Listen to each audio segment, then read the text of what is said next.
हम लोग सरकार से आग्रह करेंगे, जो स्वास्थ्य मंत्री हैं या फिर राज्य मुख्यमंत्री, वहाँ तक हमारी बात पहुँचनी चाहिए। इन बच्चियों की बात वहाँ तक पहुँचनी चाहिए, जो इनकी दिक्कतें हैं, इनकी समस्या का समाधान के लिए आप लोग क्या कर रहे हैं? मैम, ऐसा नहीं है कि इनके दिक्कत को कोई जान नहीं रहा है।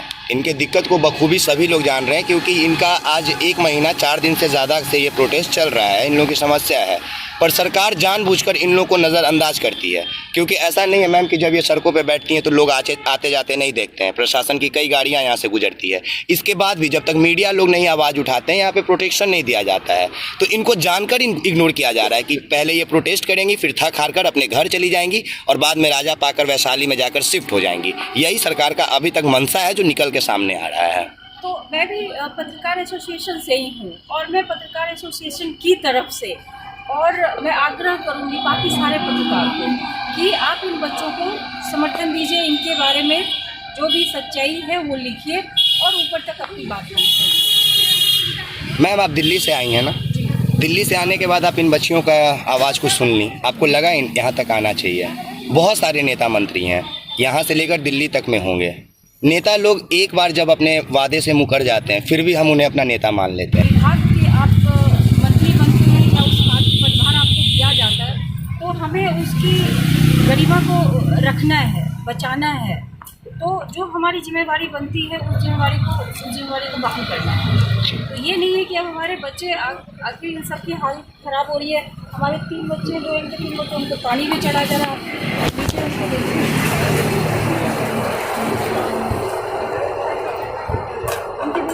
अब इनकी अगर इनको कुछ होता है तो इसकी जिम्मेवारी कौन लेते हैं? तो मैं तो यही चाहती हूँ कि जो हमारे पत्रकार भाई बहन, और हम लोग पुरजोर आवाज़ उठाएंगे इसके खिलाफ। यहाँ से नहीं होगा तो हम इसके ऊपर।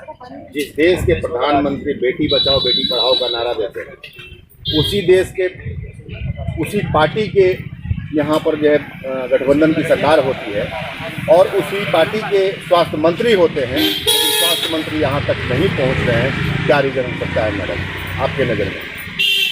हो सकता है कि उनके नज़र में ये लग रहा हो कि उनकी जो मांग है इन बच्चों की वो जायज़ नहीं है उनके नज़रों में, लेकिन वो समझ नहीं पा रहे हैं कि इन बच्चियों के लिए कितना कष्टदायक है।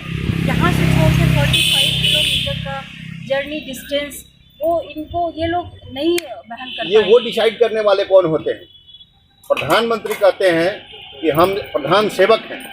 जब प्रधानमंत्री प्रधान सेवक हैं तो उनके साथ में लगे हुए लोग जो है, मतलब यहाँ पे मालिकाना हक के चक्कर में कैसे लगे हुए हैं? कैसे पहुँचानी है ये जिम्मेवारी हमारी। इन बेटियों को ऐसे पढ़ाया जाएगा जिस तरह से देखिए लाठी डंडों से जिस तरह से पीटा गया है, क्या बच्चियों को पढ़ाने के लिए पीटना जरूरी है? बेरहमी से पुलिसिया तंत्र के द्वारा मारा गया था, तो ये तो गलत है।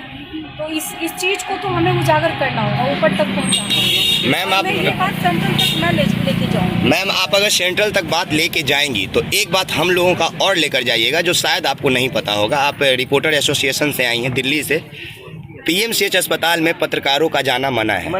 किसी भी अस्पताल में अगर कोई पत्रकार अस्पताल के कमियों को उजागर करने का कोशिश करता है तो उसके ऊपर वहीं के प्रशासनिक लोग, जो कि सिक्योरिटी के तौर पे होते हैं, लाठियां बरसाते हैं। जो तस्वीर आप पीछे देख रहे हैं इन बहनों के ऊपर, जिस दिन लाठी चार्ज हुआ था, उसी दिन हमारा एक पत्रकार भाई अपना नाक तुड़वा के वहाँ से निकला था। आपके बगल में बैठी हैं, एग्री करेंगी। तो मैम, हम लोग को भी दबाया जाता है। अगर हम लोग इनकी आवाज़ को रखने की कोशिश करेंगे, हमें भी रोका जाएगा। जो है ना, हम लोगों को एक पढ़ाया जाता है कि लॉ एंड एथिक्स क्या है। बिल्कुल। पत्रकार का लॉ एंड एथिक्स क्या है? वो है कि पत्रकार स्वतंत्र है कहीं भी जाने से। हम पार्लियामेंट से लेकर के सचिवालय तक हमें जाने से कोई नहीं रोक सकता, चाहे वो पीआईबी का रिपोर्टर हो चाहे नॉर्मल हो। वहाँ जाने से प्रेस को इतनी आज़ादी दी गई है, अगर वहाँ पे नहीं जाने दिया जा रहा है तो उसके लिए भी आवाज़ नहीं जाने दिया जाए। नहीं, तो ये तो आप माइक डर से अंदर कर लेना पड़ता है वहाँ पे जाने के बाद। क्यों है? हमसे लोग डरते हैं।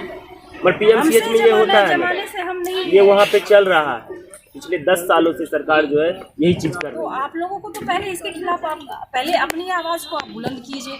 अपनी आवाज़ बुलंद करेंगे तभी तो आप दूसरों की आवाज़ को आप। मैम, यहाँ पे आप बैठी हैं, यहाँ पे आपको कोई भी मेन स्ट्रीम मीडिया कवर नहीं कर रहा है। जो भी है डिजिटल पोर्टल से हैं, और हम लोगों को पत्रकार नहीं पत्तलकार बोला जाता है बिहार में। और जब हम लोगों के ऊपर कोई बात आती है तो मेन स्ट्रीम मीडिया हम लोग को कवरेज नहीं देते, हम लोग को प्रोटेक्ट नहीं करते, इसलिए क्योंकि शायद उन लोगों को हम लोगों से दिक्कत है। किस प्रकार का दिक्कत है ये नहीं जानते, पर गवाह यहीं पे आपके सामने है कि आपको कोई भी मेन स्ट्रीम मीडिया कवर नहीं कर, इन लोगों को कवर नहीं कर रहा है। चाहते थे कि जो आप लोग काम कर रहे हैं ना, वो काम वो मीडिया नहीं कर सकती है। आप जन जन तक, मतलब गली गली की आप जो है ना समस्याएं आप लोगों के बीच में रख रहे हैं, और आप लोग जो है, आप लोगों की ताकत वो यहीं से दिख रही है।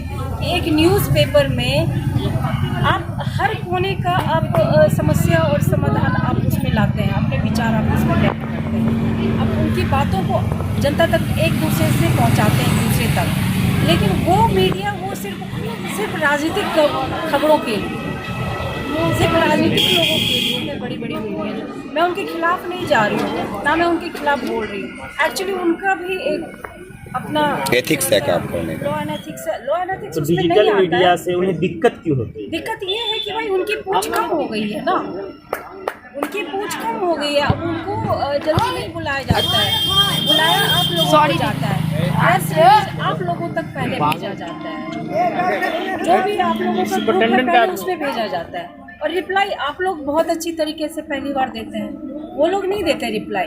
उन लोगों का तो है जहाँ खाना मिलेगा, जहाँ एसी होगा, जहाँ अच्छा पूछ होगा वहाँ पहुँचेंगे।